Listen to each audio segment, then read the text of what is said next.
अस्सलाम वालेकुम नाज़रीन इकराम। सोशल मीडिया पर तहलका मचा दिया है इस खबर ने कि डीएसपी लेवल का एक ऑफिसर अपनी अकलौती प्यारी 18 साला बेटी को, बहुत प्यारी बेटी को जिस पर वो जान छिड़कता था, अपने ही पिस्टल से कत्ल करता है, अपनी ही बीवी को कत्ल करता है। उससे पहले वो उन्हें एक शानदार खाना खिलाता है होटल में ला के, फिर सरकारी गाड़ी में बिठाता है और पहले बेगम को कत्ल करता है और उसकी डेड बॉडी को ज़िला शेखुपुरा में काला शाह काकू के करीब फेंकता है। फिर अपनी बेटी को कत्ल करता है और उसको ज़िला कसूर में ले जाके कान्हा के पास गंदे नाले में फेंक देता है। ये खबर है नाज़रीन इकराम, इसमें कुछ और चीज़ें भी जिक्र करनी हैं, लेकिन मैं ये भी अर्ज़ करता हूँ कि कुछ हालात और हक़ाइक़ भी हैं कि एक बाप अपनी बेटी को कत्ल करने तक कैसे पहुंचता है, वो भी आपको बताता हूं। तो सबसे पहले तो नाज़रीन इकराम ये देखिए कि उसने बड़ी प्लानिंग के साथ, और बताया जाता है कि ये पुलिस लाइन में यानी ऑफिसर होने के एतबार से बहुत कॉम्पिटेंट शख्स था, आईटी का माहिर था, पुलिसिंग में बड़ा स्मार्ट था, बहुत शानदार इसका करियर था।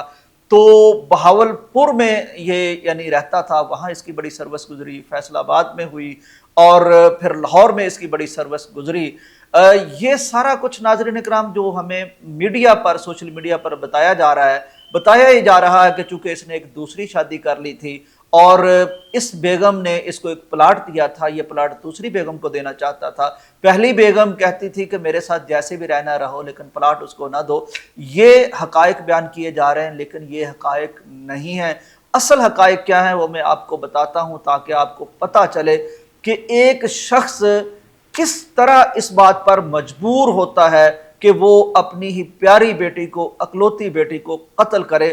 नाज़रीन इकराम, जिस खातून के साथ इनका निकाह होता है, ये मोहब्बत की शादी थी, इन्होंने आपस में शादी कर ली, फिर अल्लाह तबारक व तआला ने इन्हें एक खूबसूरत प्यारी बेटी दी जिसको ये पालते रहे। 18 साल की वो हो गई और बहुत बाप से प्यार करती थी, लेकिन नाज़रीन इकराम मोहब्बत की इस शादी में एक रखना, एक दरार पैदा हुई जब पता चला कि ये खातून जो हैं वो कुछ अच्छे अखलाक की मालिक नहीं है, कुछ खामद के साथ हुस्न सलूक करने वाली नहीं है। चुनांचे इस खातून ने यह किया कि तलाक ले ली इस खामद से। जब तलाक ले ली तो फिर ये चली गई आईजी की खुली कचहरी में अपने खामद के खिलाफ वो इल्ज़ामात की बौछार इसने की कि तलाक तो ली ही थी, उसकी ज़िंदगी अजीरन की ही थी, लेकिन साथ ही साथ उसको उसकी जॉब से भी डिसमिस करवा दिया। अब ये शख्स बेचारा, इसकी ज़िंदगी तबाह हो चुकी थी, एक तो इसकी बीवी चली गई, इसकी बेटी चली गई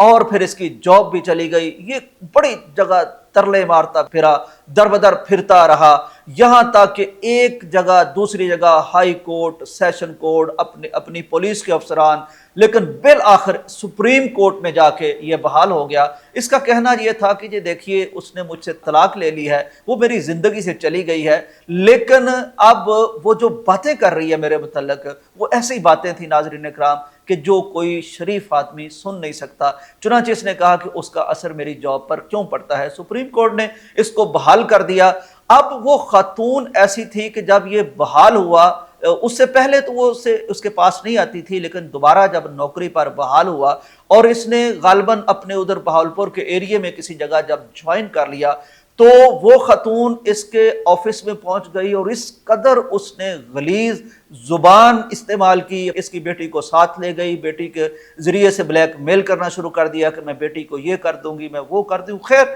ये सिलसिला चलता रहा तो वहाँ ऑफिसर्स ने उस खातून को वहाँ से हटाया। अब ये इसकी ज़िंदगी का एक ऐसा दर्दनाक सिलसिला शुरू हो गया, ये जहाँ भी जाता वो इसके पीछे चली जाती, वो इसको गालियाँ देती, वो इसके दफ्तर पहुँच जाती। यानी एक डीएसपी लेवल का ऑफिसर जो पुलिस में बड़ा कॉम्पिटेंट है, बहरहाल ये सारा कुछ सुनता सहता और जब ये खातून चली जाती किस जरिए से या किसी तरह से, उसके बाद यूं जैसे ये डेड बॉडी हो गया हो, जैसे इसके जिस्म से खून निचोड़ लिया गया हो, इसकी अपने साथियों में, अपने कुलीग्स में जिंदगी अजीरन हो जाती, सर झुका के बैठ जाता, चेहरा सफेद हो जाता। ये सिलसिला चलता रहा।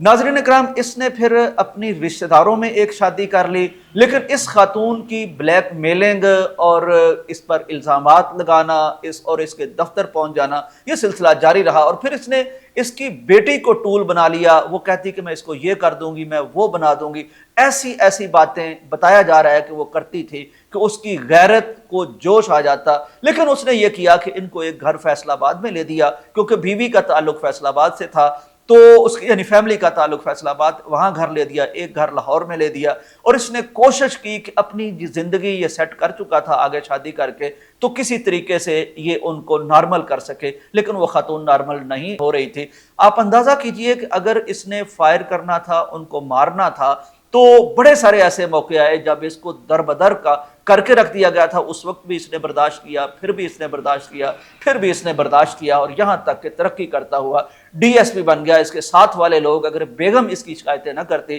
اور اس کو معطل نہ ہونا پڑتا اور اس کو اس طرح نہ کرنا پڑتا، عدالتوں میں نہ جانا پڑتا، تو آج یہ ایس پی ہوتا۔ اس کے ساتھ کے لوگ آگے جا چکے تھے، یہ ڈی ایس پی تھا۔ چنانچہ ناظرین اکرام، اس بار یہ ہوتا ہے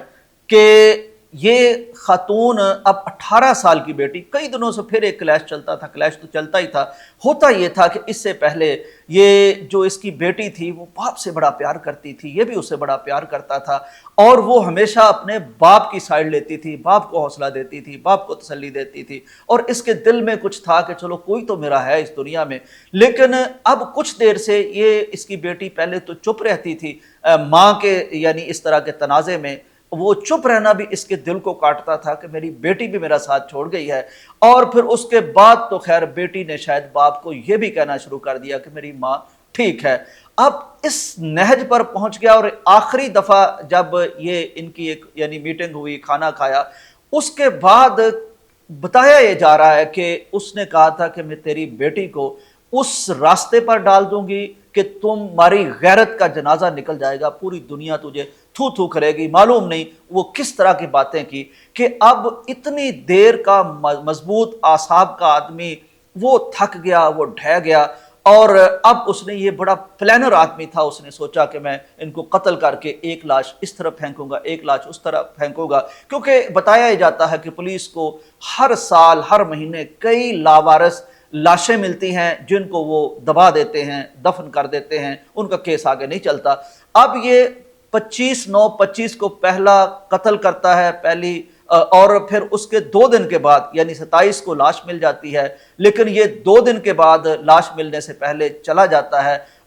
اپنے یعنی کہ رپٹ درج کرواتا ہے، کہتا ہے کہ میری بیوی غائب ہو گئی ہے، اور اس کی بیوی پہلے بھی غائب ہو جاتی تھی، وہ کبھی اپنی بہن کے پاس چلی جاتی تھی، کہیں اور چلی جاتی تھی، تو یہ سلسلہ چلتا رہتا تھا۔ تو اس نے آ کے کہا کہ غائب ہو گئی ہے۔ اب سارے کولیگز تھے، وہ اس کے دکھ درد میں شریک تھے، انہوں نے کہا کہ آپ خود جائیں، آپ ڈھونڈیں، جو آپ کو فورس چاہیے، جو آپ کو یعنی تعاون چاہیے، وہ ہمارا حاضر ہے۔ یہ ڈھونڈنا اس نے کیا تھا یہ لگا رہا۔ بہرحال جب ایک ڈیڈ باڈی ملی تو اس کو لاوارث کہہ دیا گیا، دوسری بھی ملی اس کو بھی لاوارث کہہ دیا گیا، لیکن ساتھ ہی ساتھ یہ جو خاتون تھی، اس کی جو بہن تھی، اس نے بھی رپٹ درج کروا دی کہ مجھے اس پر شک ہے۔ چنانچہ اب پولیس اس کی تفتیش میں لگ گئی، تو گاڑی واڑی اس نے صاف کر دی تھی، لیکن بہرحال کچھ نہ کچھ کلو ایسے ضرور مل گئے کہ انہیں شک پڑ گیا، اور پھر اس کو گرفتار کر لیا گیا، اور پھر بالآخر یہ مان گیا اور تسلیم کر گیا۔ ناظرین کرام، آپ اندازہ کیجئے کہ یہ بالکل جسٹیفائیڈ نہیں ہے۔ پولیس اگر وردی پہن لیتی ہے، اگر اس کے پاس ویپن آ جاتا ہے، تو یہ نہیں ہو سکتا کہ آپ قاتل بن جائیں، آپ پھر ان کے لواحقین بن کے رپٹ بھی درج کروائیں اور آپ پھر اس طرح کا معاملہ کریں۔ لیکن ناظرین اکرام، دوسری سائیڈ پہ بھی ہمیں ضرور دیکھنا ہوگا کہ ہمارے معاشرے میں، ہمارے سماج میں ایک عورت اگر سرپھری ہو جاتی ہے اور کسی کی زندگی میں زہر گھولنا شروع کر دیتی ہے، تو وہ اس کو جینے کے قابل نہیں چھوڑتی، اور مسلسل ایسا اس کو نفسیاتی مریض بنا دیا گیا کہ بالآخر وہ اتنے انتہائی اقدام پر مجبور ہوا۔ چنانچہ اب اسے معطل کر دیا گیا ہے، اور وہ ساری زندگی کیا اس کے ساتھ ہوتا ہے، ظاہر ہے اس کا دل تو اسی دن قتل ہو گیا تھا، یہ شخص اسی دن قتل ہو گیا تھا جب اس کی بیوی نے اس پر الزامات لگائے تھے، یہ شخص اس دن بھی قتل ہو گیا تھا جب اس کی پیاری بیٹی جس پر یہ جان چھڑکتا تھا وہ بھی اس کا ساتھ چھوڑ گئی تھی، اور یہ پھر اس کے بعد پتہ نہیں کتنی دفعہ قتل ہوا، اور پھر اس نے اپنے عزیزوں کو، اپنی بیگم کو قتل کیا، اپنی بیٹی کو قتل کیا، پھر آگے جو کچھ کیا۔ ناظرین اکرام، میں کہتا ہوں کہ یہ قتل بھی جرم ہے، پولیس کو اجازت نہیں دی جا سکتی، اور یہ تو بہت ہی خوفناک بات ہے۔ बेशुमार ऐसी मिसालें, अच्छे लोग भी होते हैं, लेकिन पुलिस जब जराइम की राह पर चलती है तो फिर वो जो करती है, जो घुल खिलाती है, जिसके पास जितनी ताकत वाली वर्दी है, जिसके पास जितनी ताकत वाला इख्तियार है, वो मुस्तनसर हुसैन तारड़ कहते हैं कि उतना ही हमारे मुल्क में वो फिरौन बन के दिखाता है। लेकिन साथ ही साथ वो रिश्तेदार जो बेगम के रिश्तेदार थे, वो रिश्तेदार जो इसके रिश्तेदार थे, वो हमारा निज़ाम इंसाफ, वो हमारा मुआशरा, वो कहीं तो उसका हाथ पकड़ता, कहीं तो उसको रोकता, कोई तो उसको टोकता कि तुम एक आदमी को बिल आखिर खुदकुशी करवाने पर मजबूर करती हो या कत्ल करने पर मजबूर करती हो। चुनांचे नबी कायनात की ये हदीस भी मैं आपके सामने ज़रूर रखता हूँ। नबी अलैहिस्सलाम ने एक दुआ में कई चीज़ों से पनाह मांगी। प्यारे नबी ने बुरे हमसाये से भी पनाह मांगी और बड़े काबिल गौर लफ्ज़ ये हैं, अल्लाहुम्मा इन्नी आऊज़ु बिका मिन ज़ौजिन तुशय्यिबुनी क़ब्लल मशीब। ए अल्लाह, मैं उस बीवी से भी तेरी पनाह मांगता हूँ जो बुढ़ापे से पहले मुझे बूढ़ा करके रख दे। चुनांचे ऐसी बीवियाँ भी, वो उनको भी किसी कातिल के दर्जे में लिखना चाहिए, ऐसी औरतों को भी एक कातिल का नाम देना चाहिए और कातिल उनके FIR होनी चाहिए, जो पूरे ख़ानदान की तबाही का सबब बनती हैं, पुलिस की बदनामी का सबब बनती हैं और अच्छे भले खामदों को, प्यार करने वाले खामदों को भी जलील करवा के नमूना इबरत बना देती हैं। चुनांचे इस कहानी के दोनों ही सबक हैं। वर्दी के अंदर रहते हुए आप किस तरह कानून को हाथ में लेके और किस हद तक जा सकते हैं कि अपनी ही बेटी को गंदे नाले में फेंकते हैं, फिर उसको लावारिस कह के उसको पुलिस के हवाले कर देते हैं और आप कानून से बचना शुरू कर देते हैं। और दूसरी तरफ अपना ही खून और अपनी ही बेगम, वो किस तरह एक शख्स को पूरी दुनिया में नमूना इबरत बना देती है। दोनों सबक हैं। इजाज़त दीजिए, अल्लाह हाफिज़।